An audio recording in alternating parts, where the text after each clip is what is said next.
Student, आज जिस cell organelle को हमने डिस्कस करना है वो है वैक्यूल।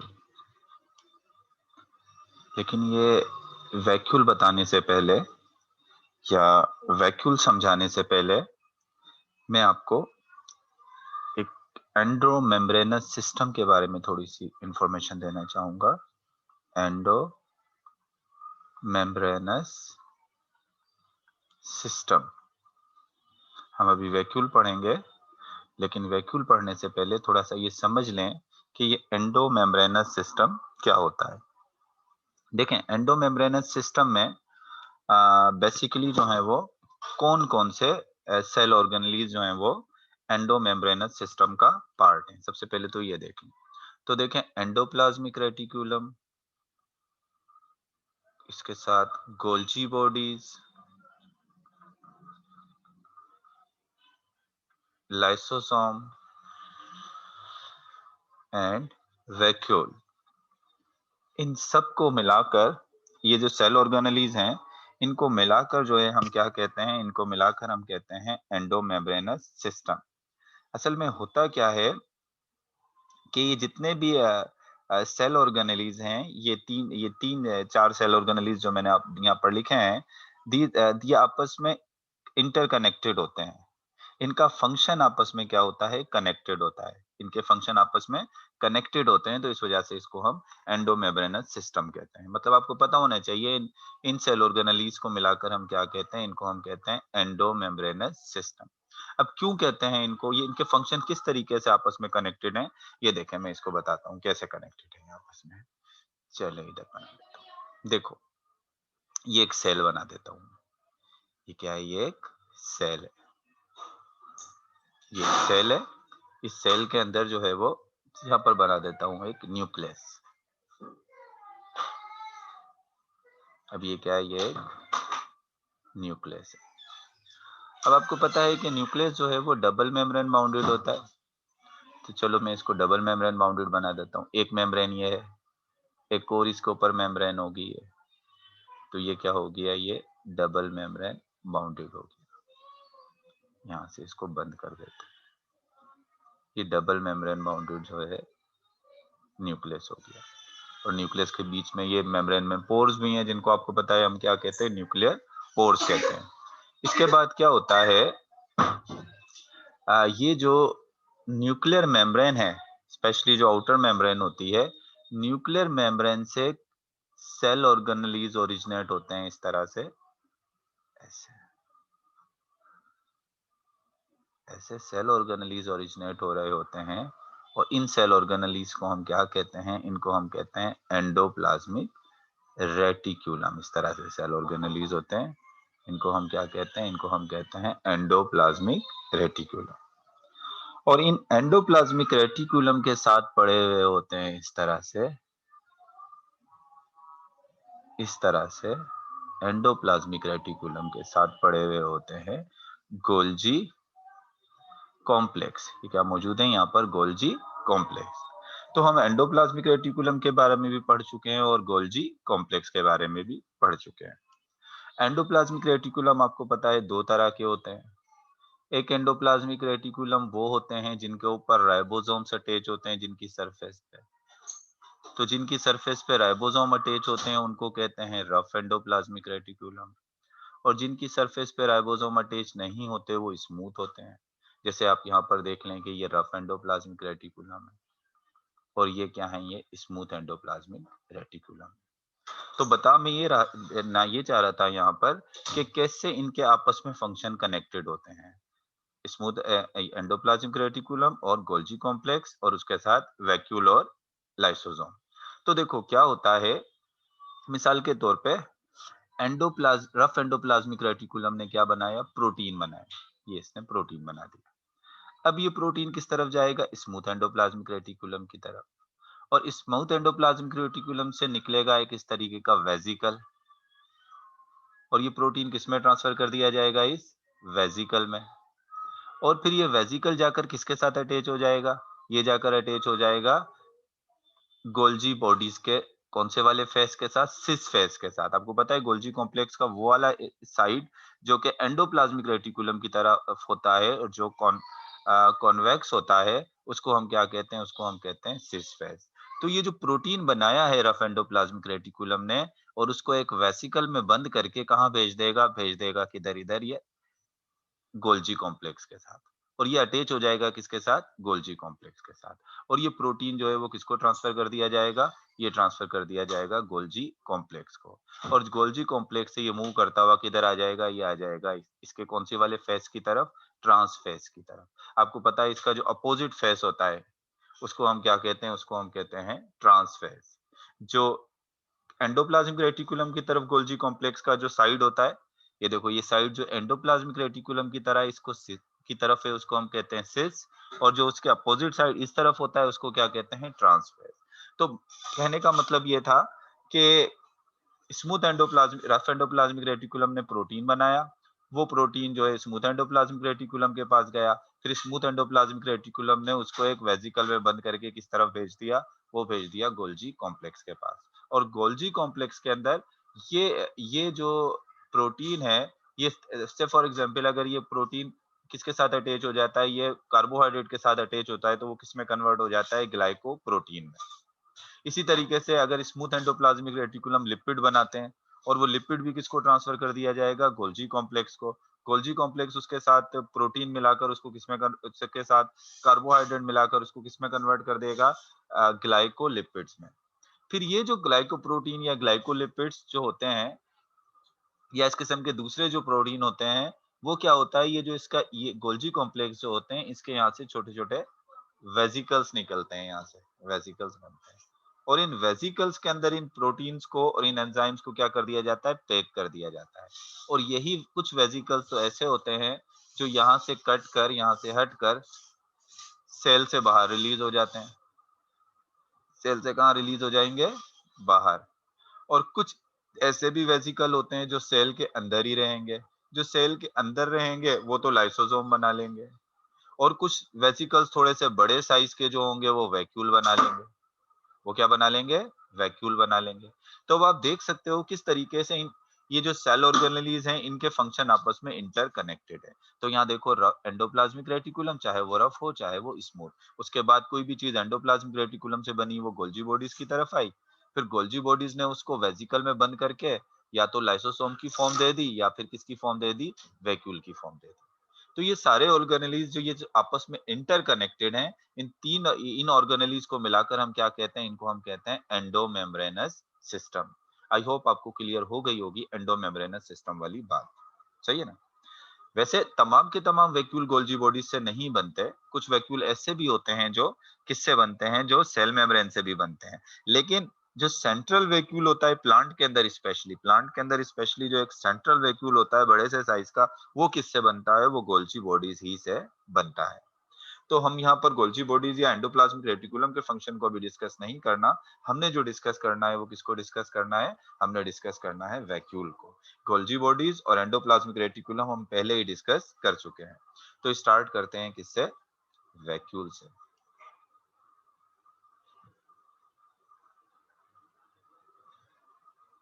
वैक्यूल की अगर डेफिनेशन देखो तो कुछ बुक्स में तो वैक्यूल की डेफिनेशन ये लिखी होती हुई है, non protoplasmic fluid filled cavities, non-protoplasmic fluid-filled cavities are called vacuole। अब इधर देखो, ये एक सेल है, ये सेल का न्यूक्लियस है। अब सेल के न्यूक्लियस के अंदर जो प्रोटोप्लाज्म होता है उसको कहते हैं न्यूक्लोप्लाज्म। और सेल के न्यूक्लियस से बाहर जो प्रोटोप्लाज्म है उसको क्या कह रहे हैं? उसको कह रहे हैं साइटोप्लाज्म। उसको क्या कह रहे हैं? उसको कह रहे हैं साइटोप्लाज्म। और साइटोप्लाज्म और न्यूक्लियोप्लाज्म दोनों को मिलाकर कहते हैं प्रोटोप्लाज्म। अब इधर देखो, इस सेल में हर जगह पर जो है वो क्या भरा हुआ है? इस सेल में हर साइट पर जो है वो है प्रोटोप्लाज्म। लेकिन ये जो कैविटी है, जो पर्पल कलर में जो यहाँ पर मैं शो कर रहा हूँ, ये बीच में एक जो कैविटी है, इसमें प्रोटोप्लाज्म नहीं है, इसमें लिक्विड भरा हुआ है, फ्लूइड भरा हुआ है। तो ये जो फ्लूइड फिल्ड कैविटी है, स्पेशली इन प्लांट सेल, अगर हम प्लांट सेल की बात करें, क्योंकि प्लांट सेल के अंदर एक वाज़ा वैक्यूल आपको नजर आता है, तो अक्सर वैक्यूल को जब हम डिफाइन करते हैं तो हम प्लांट सेल की एग्जांपल ले लेते हैं। तो प्लांट सेल के अंदर नॉन प्रोटोप्लाज्मिक, यानी जिसमें प्रोटोप्लाज्म नहीं है, जो फ्लूइड से फिल्ड कैविटीज होती हैं, उसको हम क्या कहते हैं? उसको हम कहते हैं वैक्यूल। तो आप देखें यहाँ पर इस सेल के अंदर चारों तरफ प्रोटोप्लाज्म है, लेकिन ये जो ब्लू कलर की जो कैविटीज हैं, इनमें प्रोटोप्लाज्म नहीं है। इनके अंदर जो है वो प्रोटो फ्लूइड से ये फिल्ड है, तो इनको हम क्या कहते हैं? इसको हम कहते हैं बेसिकली जो है वो वैक्यूल। वैक्यूल के हवाले से अगर मजीद बात करें तो वैक्यूल आर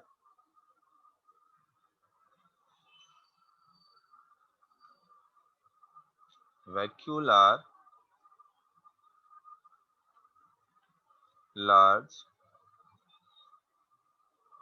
वेसिकल्स। वैक्यूल क्या होते हैं? लार्ज वेसिकल्स होते हैं। वेसिकल्स मैंने आपको बताया पाउच। जैसे ये एक सेल है, इस सेल के अंदर ये जो लार्ज वेसिकल्स हैं, ये क्या कहते हैं? कहलाएंगे, ये कहलाएंगे वैक्यूल। तो देख लेते हैं कि वैक्यूल ओरिजिनेट कहाँ से होते हैं, कौन कौन सी जगहें जहां से वैक्यूल ओरिजिनेट हो सकते हैं। तो वैक्यूल एंडोप्लाज्मिक रेटिकुलम से भी ओरिजिनेट हो सकते हैं, endoplasmic reticulum. Vacuole endoplasmic reticulum से भी बन सकते हैं, वैक्यूल गोल्जी कॉम्प्लेक्स से भी बन सकते हैं, और वैक्यूल जो है वो किससे बन सकते हैं? सेल मेम्ब्रेन से भी बन सकते हैं। इधर देखें, अभी अगर मैं कहता हूं कि अभी फिलहाल इस सेल में कोई वैक्यूल नहीं है, अब कैसे इस सेल के अंदर वैक्यूल आ जाएगा? अभी कोई वैक्यूल नहीं है, तो सेल के अंदर वैक्यूल किस किस तरीके से बनता है? आ, ये जो एंडोप्लाज्मिक रेटिकुलम है, इनसे कोई वेसिकल हट जाए, यहाँ से कोई वेसिकल निकले और इससे सेपरेट हो जाए, तो वो भी वैक्यूल बना सकता है। ये जो गोल्जी कॉम्प्लेक्स हैं, यहाँ से कोई वेसिकल हटे, तो वो भी क्या बना सकता है? वो भी वैक्यूल बना सकता है। अगर ये सेल मेम्ब्रेन यूं फोल्ड हो जाए ऐसे अंदर की तरफ, तो ये फोल्ड होके क्या बना सकती है? ये भी वैक्यूल बना सकती है। तो वैक्यूल जो ओरिजिनेट होता है वो एंडोप्लाज्मिक रेटिकुलम से भी हो सकता है, गोल्जी कॉम्प्लेक्स से भी हो सकता है, और सेल मेम्ब्रेन से भी हो सकता है। ज्यादातर ओरिजिनेट कहाँ से होते हैं? गोल्जी कॉम्प्लेक्स से। अब अगर हम वैक्यूल की टाइप्स देखें कि वैक्यूल कितने टाइप्स के होते हैं सेल्स में, तो एक तो वैक्यूल वो होता है जिसको हम कहते हैं सेंट्रल वैक्यूल, जो कि प्लांट्स के अंदर मौजूद होता है। प्लांट के अंदर एक लार्ज जो वैक्यूल होता है, मैच्योर जो प्लांट का सेल होता है, उसमें एक जो लार्ज वैक्यूल होता है, उसको हम क्या कहते हैं? Central vacuole. एनिमल सेल के अंदर एक वैक्यूल बनता है जिसको हम कहते हैं फूड वैक्यूल। प्रोटोजोन में भी बनता है। अमेबा में एक वैक्यूल होता है जिसको हम कहते हैं कॉन्ट्रैक्टाइल वैक्यूल। तो यहाँ पर वैक्यूल्स की जो है वो 3 टाइप्स हो गई। एक हो गया फूड वैक्यूल, एक हो गया जो है वो सेंट्रल वैक्यूल, और इसके अलावा जो है वो एक कौन सा वैक्यूल होता है? एक होता है कॉन्ट्रैक्टाइल वैक्यूल। अच्छा, एनिमल सेल के अंदर हमने कहा कि फूड वैक्यूल होता है। अब फूड वैक्यूल किस तरीके से बनता है? सेंट्रल वैक्यूल तो आपको पता है वो किससे बन रहा है? वो तो बन रहा है गोल्जी बॉडी से। अगर हम फूड वैक्यूल की बात करें कि फूड वैक्यूल जो है वो किससे बनता है, तो फूड वैक्यूल जो है वो, इसकी मैं ओरिजिन आपको बता देता हूँ किस तरीके से फूड वैक्यूल जो है वो ओरिजिनेट होगा। देखें, फूड वैक्यूल की अगर हम बात करें, फूड वैक्यूल्स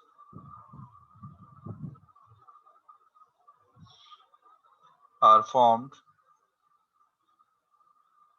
बाय फेगोसाइटोसिस। ये देखें, एनिमल सेल या डब्ल्यूबीसीज की चलें बात कर लेते हैं। हमारे जो डब्ल्यूबीसीज होते हैं, ये डब्ल्यूबीसी है, व्हाइट ब्लड कॉर्पस्कल्स। अब क्या करता है? ये इस बैक्टीरिया को खाएगा। जर्म्स को या बैक्टीरिया को ईट अप कर जाता है और वो बैक्टीरिया को जो खाता है, तो उस प्रोसेस को हम क्या कहते हैं, उसको हम फेगोसाइटोसिस कहते हैं। अब ये अगर एक बैक्टीरिया है जिसको इस WBCs ने ईट अप करना है, कौन से प्रोसेस के जरिए, फेगोसाइटोसिस के जरिए। तो सबसे पहले तो हमें पता है कि क्या होता है कि इसकी जो ये यहाँ से दो सोडोपोडिया लाइक आउटग्रोथ निकलती हैं इस तरह से, ये आउटग्रोथ निकली, यहाँ से एक आउटग्रोथ निकली और ये ऐसे मिल गए और अब क्या हो गया, ये एक वैक्यूल बन गया और इसको हम क्या कहेंगे, इसको हम कहेंगे फूड वैक्यूल। तो फूड वैक्यूल जो बनता है वो बेसिकली किससे बन रहा है, बाय फेगोसाइटोसिस, यानी फेगोसाइटोसिस का जो प्रोसेस है उसके जरिए जो है वो क्या बनता है, फूड वैक्यूल बनता है। इसी तरीके से many fresh water protostas have contractile vacuole that, अच्छा ये फूड वैक्यूल तो किस काम आता है, फूड को इंटेक करने में, फूड को इंटेक करने के लिए या फूड को स्टोर करने के लिए जो है वो या फूड को डाइजेस्ट करने के लिए जो है क्या बन रहा है, फूड वैक्यूल बन रहा है।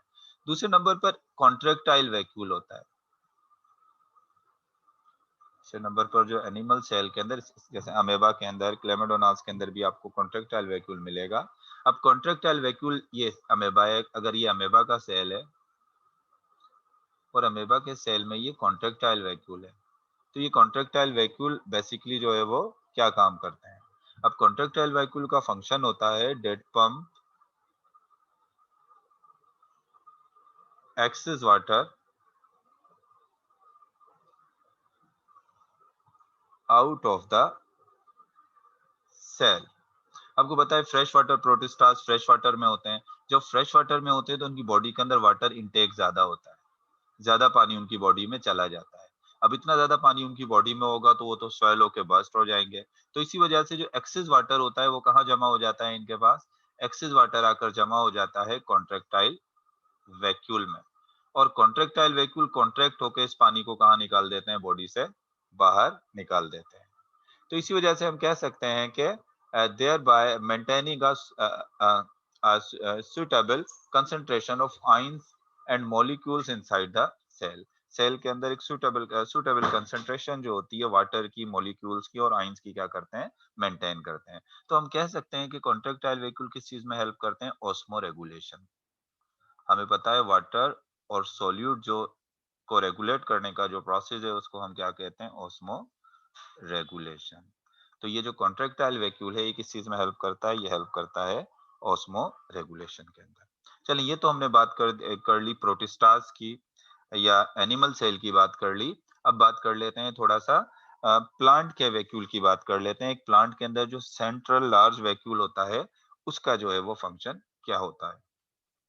तो सबसे पहले तो बात याद रखो कि प्लांट के सेल में जो ये लार्ज जो वैक्यूल बनता है, तो जब सेल यंग होता है, जब सेल यंग होता है तो उस वक्त प्लांट्स के अंदर क्या होता है, in young plant many small vacuoles are present.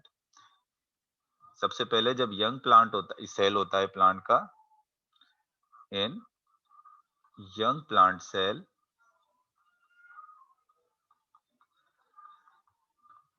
Many vacuoles are present. जो यंग प्लांट सेल होता है उसमें बहुत सारे वैक्यूल प्रेजेंट होते हैं, which can hold reserve of important organic compounds. और वो अपने अंदर क्या करते हैं, अपने अंदर बहुत सारे इंपॉर्टेंट ऑर्गेनिक कंपाउंड को रिजर्व यानी स्टोर करते हैं। अब देखें ये छोटे छोटे वैक्यूल्स बनते हैं जब यंग प्लांट का सेल होता है, तो उस वक्त कैसे होते हैं, उसके पास छोटे छोटे वैक्यूल बन जाते हैं। अच्छा, इसके अलावा इसका काम क्या होता है वैक्यूल का, दीज वैक्यूल में also help in protection of plant against herbicide by storing compound that are poisonous or unpleasant in to animals. अब देखो प्लांट्स के अगर हम वैक्यूल्स, प्लांट के वैक्यूल्स के मैं फंक्शन की बात करूं, ये जो छोटे छोटे वैक्यूल्स प्लांट के अंदर बने हैं, सही है। अब इनके अगर मैं फंक्शंस की बात करूं कि ये छोटे छोटे वैक्यूल्स प्लांट्स के अंदर क्या काम करते हैं, तो प्लांट्स के अंदर पहला फंक्शन तो मैंने आपको बता दिया कि इसका पहला फंक्शन क्या होता है कि ये स्टोर करता है important organic compound, store important organic compound. वो कौन से ऑर्गेनिक कंपाउंड होते हैं मैं अभी आपको आगे बताऊंगा। Store important organic compound. इसके अलावा ये प्लांट्स की प्रोटेक्शन में भी हेल्प करते हैं। Protection against herbivory. आपको पता है हर्बीवोरी किसको कहते हैं? जो हर्बीवोरस एनिमल प्लांट्स को खाते हैं, इसको हम क्या कहते हैं? इसको हम कहते हैं हर्बीवोरी। तो हर्बीवोरी से किस तरीके से जो है वो प्लांट्स को जो है बचाते हैं? तो ये इनके अंदर जो स्मॉल जो वैक्यूल्स होते हैं, इनमें क्या मौजूद होता है? कैसे हर्बीवोरी से बचा रहे हैं? बाय स्टोरिंग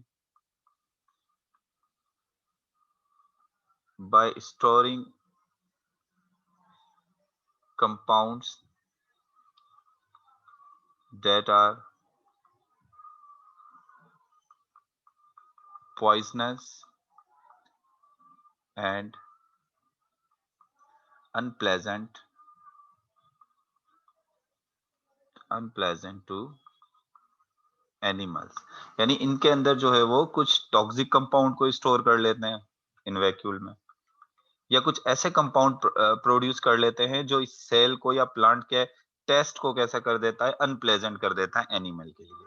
तो अब ऐसे प्लांट जिनके अंदर ये टॉक्सिक कंपाउंड वैक्यूल में मौजूद होगा, या उनका या अनप्लेजेंट कंपाउंड मौजूद होंगे जिसका टेस्ट प्लांट को अच्छा नहीं लगेगा, तो जिनका टेस्ट एनिमल को अच्छा नहीं लगेगा, तो फिर एनिमल ऐसे प्लांट्स को नहीं खाएंगे। तो इसका मतलब ये एनिमल प्लांट्स को जो है वो किससे बचा रहा है? हर्बीवोरी से। यानी एनिमल्स के ईट अप करने से प्लांट को जो है वो बचाते हैं। और कैसे बचाते हैं अगर आपसे पूछा जाए, तो इनके अंदर किसको स्टोर करते हैं? स्टोर करते हैं पॉइजनस और अनप्लेजेंट कंपाउंड्स को क्या करते हैं? अपने अंदर जो है ये स्टोर कर लेते हैं। अच्छा, ये तो बात हो गई किसकी? जो यंग सेल्स होते हैं। लेकिन जब एक प्लांट का सेल मैच्योर हो जाता है, अब ये एक प्लांट का सेल अगर साइज अपना फुल साइज अटेन कर लेता है और मैच्योर हो जाता है, तो ये जो छोटे छोटे वैक्यूल मैंने अभी आपको बताए थे, यही वैक्यूल मिलकर एज लार्ज वैक्यूल बना लेते हैं। ये इस तरह देखें, एक छोटे छोटे वैक्यूल ने मिलकर क्या बना लिया? एक लार्ज वैक्यूल बना लिया। बाकी प्रोटोप्लाज्म और न्यूक्लियस फिर साइड में चले जाते हैं। तो अगर हम मैच्योर प्लांट सेल की बात करें, in mature plant cell generally contain a central large vacuole. तो mature plant cell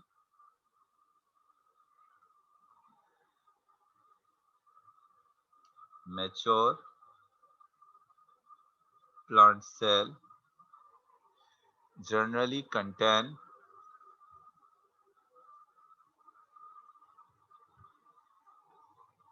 a large central vacuole। Mature plant cell में एक लार्ज जो है वो सेंट्रल वैक्यूल मौजूद होता है। और ये कैसे बनता है? Develop by the joining of smaller vacuole. और स्मॉलर वैक्यूल की ज्वाइनिंग से बनता है। Develop by joining of smaller vacuole. वो जो पहले मैंने स्मॉलर वैक्यूल्स बनाए थे, वही आपस में क्या हो गए? ज्वाइन हो गए, और उन्होंने ज्वाइन होके क्या बना लिया? एक लार्ज वैक्यूल बना लिया। The solution inside central vacuole is called cell sap. अब एक और बात याद रखिएगा, सेल सेप क्या होता है? Solution inside central vacuole. इस सेंट्रल वैक्यूल के अंदर जो सॉल्यूशन भरा हुआ होता है, अब ये सेंट्रल वैक्यूल है ना, इसके अंदर जो सॉल्यूशन होगा, वाटर भी होगा, इसमें मिनरल्स भी होंगे, इसमें ऑर्गेनिक कंपाउंड्स भी होंगे। इनका पूरा ये जो सॉल्यूशन है, इसको हम क्या कहेंगे? इसको हम कहेंगे सेल सेप। तो सेल सेप क्या हो गया? Solution inside the central vacuole. Central vacuole के अंदर जो सॉल्यूशन मौजूद होता है, इसको हम कहते हैं सेल सेप। अच्छा, इसके अलावा इस सेल सेप के अंदर होता क्या है? इनऑर्गेनिक आयंस होते हैं इसके अंदर जो है वो। पोटेशियम भी हो सकता है, क्लोराइड भी हो सकता है। अच्छा, सेंट्रल वैक्यूल का काम क्या होता है? Central vacuole play a major role in mechanical support to maintaining turgor and also act as a store house of cell. तो ये जो सेंट्रल वैक्यूल का अगर हम काम देखें, तो सेंट्रल वैक्यूल का काम क्या हो गया? एक तो हो गया ये स्टोर हाउस, उसी की तरह जिस तरह स्मॉल वैक्यूल्स का काम स्टोर करना था, ये भी किसके तौर पर काम करेगा? एक स्टोर हाउस के तौर पे काम करेगा।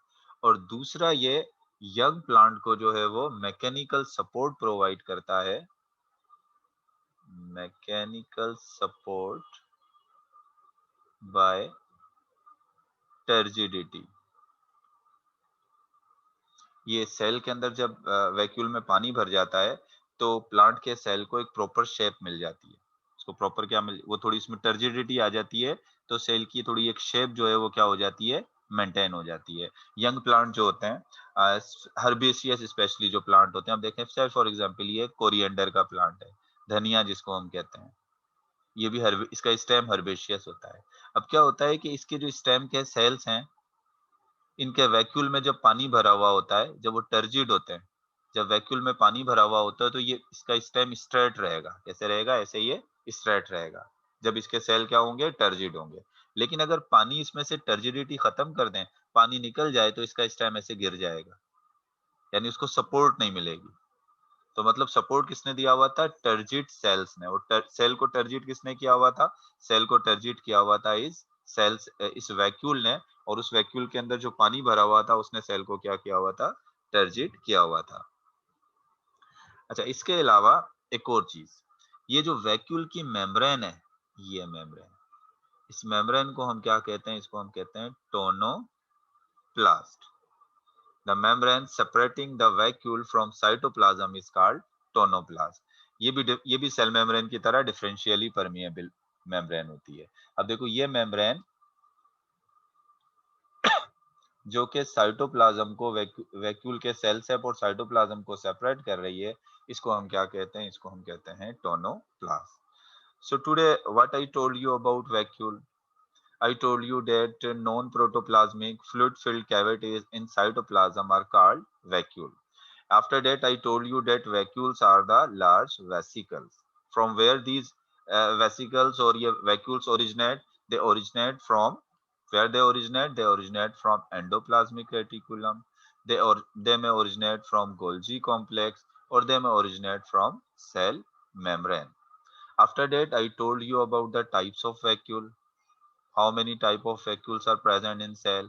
I told you about central vacuole, which is present in plant cell. After that, food vacuole, which is present in animal cell and in protistas. And after that, I told you about contractile vacuole, which is also present in animal and protistas. After that, I told you about the function of these vacuoles. Food vacuole function as storage of food as well as digestion of food. After that, contractile vacuole, it uh, it is helpful to pump out excess water from a cell, or it help in osmoregulation. After that, I told you about central vacuole. First of all, I told you that in plant cell there are small vacuoles, and when these small vacuoles combine together, they will form a large vacuole, which is called central vacuole.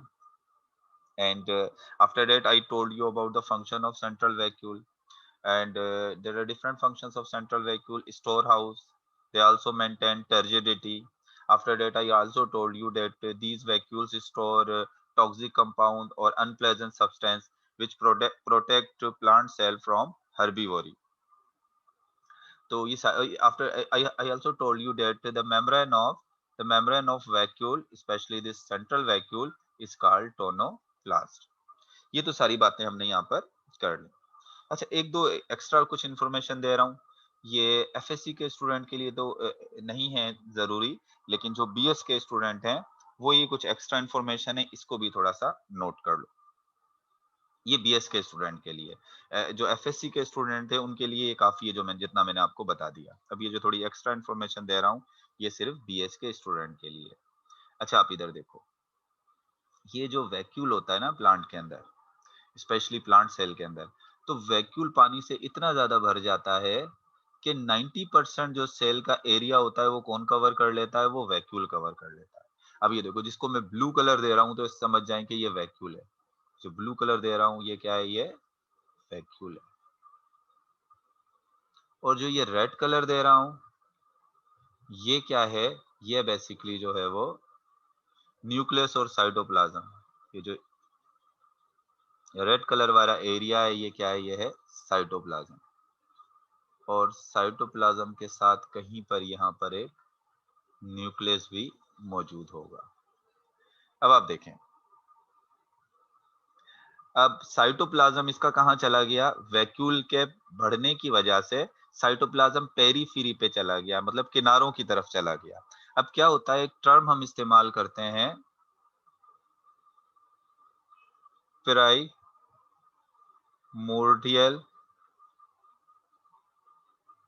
Utricle. ये देखो, primordial utricle basically कहते किसको हैं? Peripheral cytoplasm.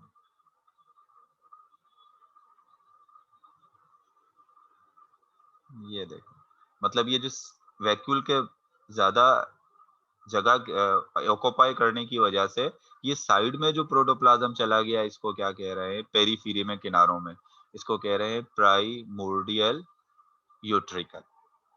फिर एक और चीज याद रखो कि मैंने आपको कहा था ना कि इस वैक्यूल के अंदर बहुत सारे ऑर्गेनिक कंपाउंड भी स्टोर होते हैं। तो कुछ पिगमेंट भी ऐसे होते हैं, स्पेशली वाटर सॉल्युबल पिगमेंट। कुछ वाटर सॉल्युबल पिगमेंट जो है वो कहाँ स्टोर होते हैं? वो भी स्टोर होते हैं वैक्यूल में। देखो, एक तो होते हैं फैट सॉल्युबल पिगमेंट। जो फैट सॉल्युबल पिगमेंट होते हैं, जैसे क्लोरोफिल हुआ या दूसरे जो पिगमेंट्स होते हैं, वो तो क्लोरोप्लास्ट और क्रोमोप्लास्ट में स्टोर होते हैं। वो कहाँ स्टोर होते हैं? क्लोरोप्लास्ट में और क्रोमोप्लास्ट में। लेकिन जो वाटर सॉल्युबल पिगमेंट होते हैं, वो कहाँ स्टोर होते हैं? वो स्टोर होते हैं वैक्यूल के अंदर। तो एक वाटर सॉल्युबल पिगमेंट होता है जिसको हम कहते हैं एंथोसाइनिन। के लिए हम क्या टर्म इस्तेमाल करते हैं? उसके लिए हम इस्तेमाल करते हैं एंथोसाइनिन। एंथोसाइनिन जो पिगमेंट है, ये कौन सा पिगमेंट है? ये है वाटर सॉल्युबल पिगमेंट। और ये कहाँ स्टोर होता है? ये स्टोर होता है किसके अंदर? ये स्टोर होता है वैक्यूल के अंदर। अच्छा, एंथोसाइनिन का जो कलर होता है, एंथोसाइनिन पिगमेंट का जो कलर होता है वो पर्पल होता है। इसका कलर कैसा होता है? इसका कलर होता है पर्पल। पर्पल कलर ये। लेकिन ये एंथोसाइनिन का कलर चेंज होता रहता है। अब इधर देखो, पर्पल कलर जो एंथोसाइनिन का, कब पर्पल कलर होगा? एंथोसाइनिन पर्पल कलर उस वक्त शो करेगा जब वैक्यूल की जो पीएच होगी वो कैसी होगी? न्यूट्रल होगी। जब वैक्यूल की पीएच न्यूट्रल होगी तो एंथोसाइनिन का कलर कैसा होगा? एंथोसाइनिन का कलर पर्पल होगा। जब एंथोसाइनिन की वैक्यूल की पीएच जो है वो कैसी होगी? एसिडिक होगी। जब वैक्यूल की पीएच एसिडिक होगी तो एंथोसाइनिन का कलर कैसा हो जाएगा? तो एंथोसाइनिन का कलर हो जाएगा रेड। कैसा कलर हो जाएगा? रेड हो जाएगा। और अगर वैक्यूल की जो पीएच होगी वो अल्कलाइन होगी, अगर वैक्यूल की पीएच कैसी होगी? अल्कलाइन होगी, तो एंथोसाइनिन का कलर कैसा होगा? तो एंथोसाइनिन का जो कलर होगा वो होगा ब्लू। तो मैंने आपको क्या बताया? मैंने आपको बताया कि एंथो ये वैक्यूल के अंदर कुछ वाटर सॉल्युबल पिगमेंट भी जो है वो क्या होते हैं? स्टोर होते हैं। फिर मैंने आपको बताया कि वाटर सॉल्युबल पिगमेंट कौन सा है? ये है एंथोसाइनिन। और एंथोसाइनिन का जो है वो, अगर वैक्यूल की पीएच न्यूट्रल है तो एंथोसाइनिन का कलर कैसा होगा? पर्पल। अगर वैक्यूल की पीएच एसिडिक है तो इसका कलर कैसा होगा? रेड। और अगर वैक्यूल की पीएच अल्कलाइन है तो एंथोसाइनिन का कलर कैसा होगा? ब्लू। वैसे जर्नली हम जो एंथोसाइनिन का कलर लेते हैं वो कौन सा वाला लेते हैं? वो पर्पल, ज्यादातर पर्पल कलर में होता है। So it was all about vacuole. It was all about vacuole, and next time I will tell you about mitochondria.